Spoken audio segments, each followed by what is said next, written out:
नमस्कार विद्यार्थी मित्रांनो. तुमच्या परीक्षेच्या दृष्टीने येणाऱ्या काळात संगणक हा विषयावर ज्या प्रकारे जे प्रश्न विचारणार आहे ते संभाव्य प्रश्न आपण या व्हिडिओच्या माध्यमातून घेणार आहोत. तर बघा, पहिला जो प्रश्न आहे, आपण जास्त वेळ न घेता डायरेक्ट प्रश्नाकडे जाऊ. त्याचं उत्तर, त्याचं विश्लेषण, हे परीक्षेच्या दृष्टीने येणाऱ्या काळात यावर कशा प्रकारचे प्रश्न विचारले जातील हे सर्व आपण या व्हिडिओमध्ये पाहणार आहोत. संगणकाचा मेंदू, ब्रेन ऑफ कम्प्युटर कोणाला म्हणतात, असा प्रश्न विचारलेला आहे. अत्यंत सोपा प्रश्न आहे, पण परीक्षेला वारंवार विचारला जातो. पर्याय क्रमांक 1 मॉनिटर, कीबोर्ड, CPU, माऊस. आपण बघितले, मॉनिटर आहे, कीबोर्ड आहे, हे इनपुट डिव्हाइस आहेत. माऊससुद्धा इनपुट डिव्हाइस आहे. ह्या ज्या गोष्टी, मॉनिटर आउटपुट डिव्हाइस आहे ॲक्च्युली. आणि CPU, सेंट्रल प्रोसेसिंग युनिट, हे संगणकाचा मेंदू आहे. तर कसं आहे बघा, याचं विश्लेषण आपण घेतलेलं आहे. CPU हे चे पूर्ण रूप म्हणजे फुल फॉर्म आहे सेंट्रल प्रोसेसिंग युनिट. ज्याप्रमाणे मानवी शरीराच्या सर्व हालचालीवर, जसं आपला मेंदू नर्वस सिस्टीम पूर्ण रेग्युलेट करण्याचं काम मेंदू करतं, तसंच संगणकाच्या सर्व क्रियांचे, त्याच्या सर्व प्रोसेसिंगचे सर्व कंट्रोल असते CPUकडे. म्हणून brain is equal to CPU असं म्हटलं जातं. यामध्ये ॲरिथमॅटिक लॉजिक युनिट आणि कंट्रोल युनिट हे दोन मुख्य भाग असतात कम्प्युटरमध्ये. आता पुढचा प्रश्न बघूया. 1 किलोबाईट म्हणजे किती बाईट्स, असं विचारलेलं आहे बघा. 1 किलोबाईट म्हणजे 1 KB. तुम्ही बघा, तुमच्याकडे सगळ्या मेमरी, तुम्ही जो इंटरनेटचा स्पीड आहे, या सर्व गोष्टी या किलोबाईट्समध्ये मोजल्या जातात, नाही का. तर इथं 1 KB पासून सुरुवात केलेली आहे. त्याचं विचारलं आहे किती बाईट्समध्ये कन्वर्जन होतं. तर 1000 बाईट्स, 1024 बाईट्स, आणि तिसरा पर्याय आहे 100 बाईट्स आणि 1024 बिट्स दिलेले आहे. ते कन्फ्यूज करण्यासाठी दिलं बघा. आता याचं अचूक उत्तर आहे 1024. तर ते कसं बघा, याचं विश्लेषण आपण बघूया. बायनरी सिस्टीममध्ये, जसं की संगणकाची जी बायनरी सिस्टीम आहे त्याच्यामध्ये 2चा घात वापरला जातो बघा. इथे डेसिमल किंवा दशांश पद्धत नसते. त्याचं कॅल्क्युलेशन कसं केलं जातं बघा. 10⁻², × 10⁻10 म्हणजे 1024. त्यामुळे संगणकात किलो हा शब्द, कधीही बऱ्याच लोकांचं उत्तर असं असतं की 1000 असेल, नंतर 1 KB म्हणजे 1000 बाईट्स असेल. तर नाही, ते जसं किलोग्रॅम, किलो हा शब्द वापरला म्हणजे 1000 ग्रॅमचं 1 किलो असं नाही आहे. तर संगणकामध्ये 1024 असते. मग ह्याच्यामध्ये एक ट्रिक लक्षात ठेवायची कधी पण. तर 1000 आणि 1024मध्ये कायम गोंधळ होतो ना, मग त्यावेळेस ही जी मेमरी आहे ना, ही कायम 1024च्या पटीत असते बघा. म्हणून ते लक्षात ठेवा.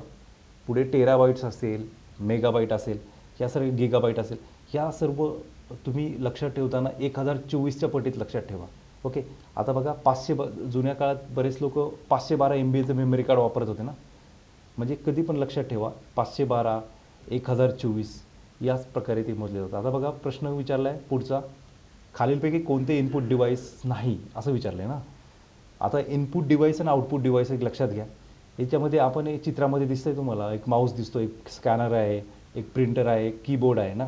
आता कीबोर्ड, ज्यावेळेस तुम्ही कोणतेही इनपुट टाकलं जातं कीबोर्डमध्ये, त्या थ्रू तुम्हाला स्क्रीनवर काही गोष्टी दिसतात किंवा प्रोसेस सुरू राहते कम्प्युटरमध्ये. माऊसचा पण त्याच प्रकारात उपयोग केला जातो. स्कॅनरचा सुद्धा उपयोग त्यासाठीच केला जातो. काही गोष्टी स्कॅन करून तुम्हाला स्टोअर करायच्या असतील तर ह्या सर्व इनपुट डिव्हाइसेस आहेत. आता आउटपुट डिव्हाइसेस आहेत म्हणजे काय, एखादी गोष्ट तुम्हाला आउटपुट म्हणजे बघा, प्रिंटरमधून तुम्ही जी सॉफ्ट कॉपी कम्प्युटरमध्ये स्टोअर असेल, तुम्हाला ती हार्ड कॉपी स्वरूपात घ्यायची असेल, कम्प्युटरला कनेक्ट करून तुम्ही प्रिंटरच्या स्वरूपात जे आउटपुट डिव्हाइस म्हणून काम करतं त्याच्या थ्रू तुम्ही ती मिळवू शकता. म्हणून काय, याचं सरळ सरळ उत्तर आहे. म्हणजे तुम्ही जर काही लोकांना जर कम्प्युटरचं बॅकग्राऊंड नसेल तरी त्यांना लक्षात येऊन जाईल की माऊस, कीबोर्ड, स्कॅनर किंवा प्रिंटर यांचे कामे काय आहेत हे जरी कळलं तर तुम्हाला याचं उत्तर निघतं. याचं अचूक उत्तर आहे प्रिंटर. बघा, याच्यामध्ये दिले आहे बघा, माहिती आत पाठवणारे कोणते आहेत म्हणजे इनपुट देणारे कीबोर्ड आहे, माऊस आहे, स्कॅनर दिले आहे ना. आउटपुट प्रक्रिया झालेली बाहेर देणारे कोण आहेत, प्रिंटर आहे. प्रिंटर संगणकातील माहिती कागदावर, जसं का हार्ड कॉपी आपण त्याला म्हणतो ना, त्या स्वरूपात आउटपुट डिव्हाइस म्हणून ते देतात. ठीक आहे. आता पुढचा प्रश्न आहे प्रश्न क्रमांक 4. ह्याच्यामध्ये काय विचारले, संगणकामध्ये कट करण्यासाठी कोणती शॉर्टकट की वापरली जाते बघा.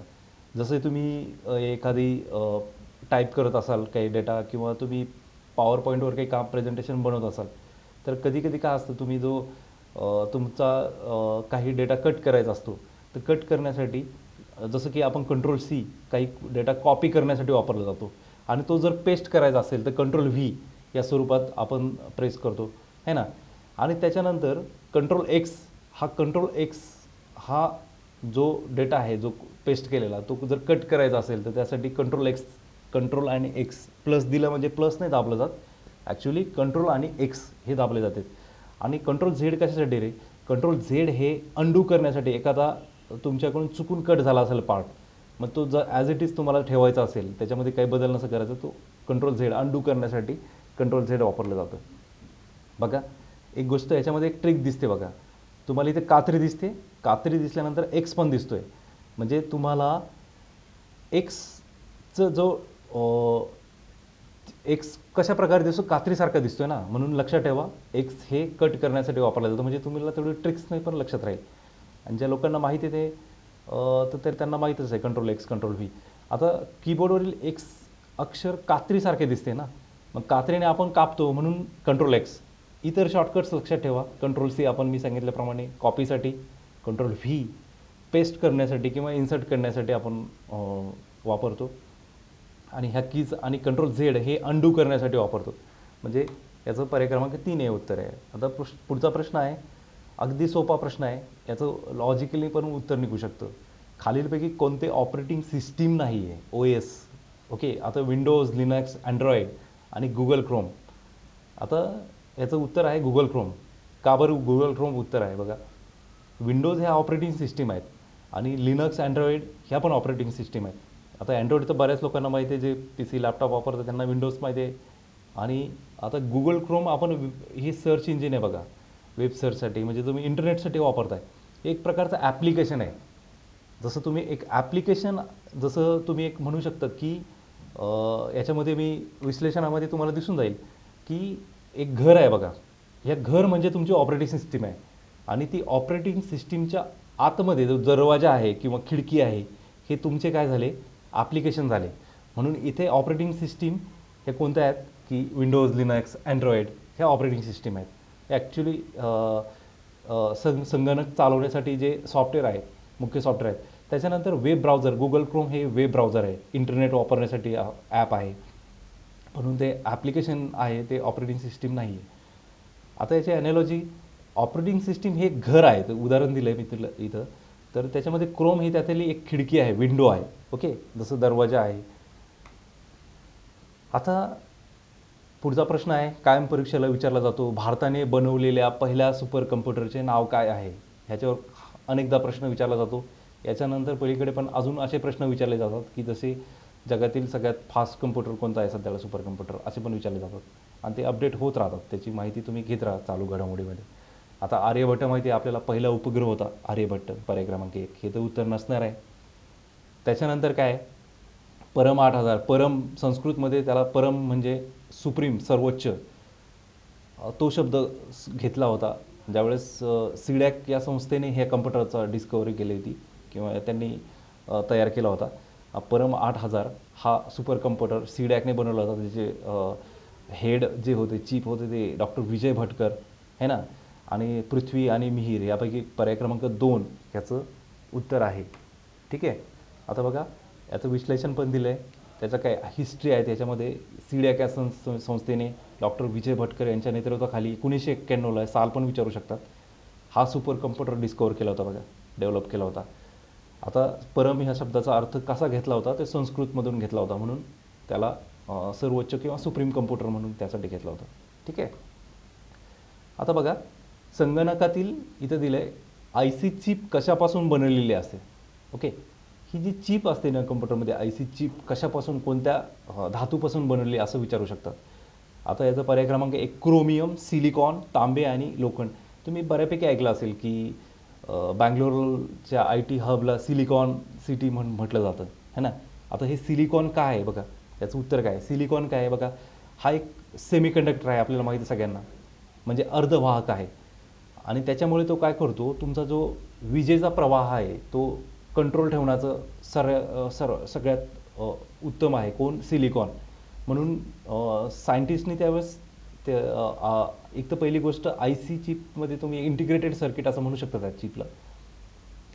याच कारणामुळे बघा इथं दिले की अमेरिकेतील आय टी हबला सिलिकॉन व्हॅली म्हणतात.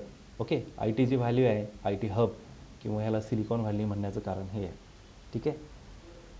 आता या ठिकाणी आपले असेच प्रकारचे नवनवीन व्हिडिओ स्वरूपात आपण नवीन प्रश्न घेऊन येत राहू येणाऱ्या काळात. त्यासाठी जे लोकांनी अजून चॅनलवर नवीन आहे त्यांनी चॅनलला सबस्क्राईब करा. तुम्हाला येणाऱ्या काळात रोज नवीन नवीन व्हिडिओ या चॅनलवर पाहायला मिळतील. थांबूया इथे ठिकाणी. धन्यवाद.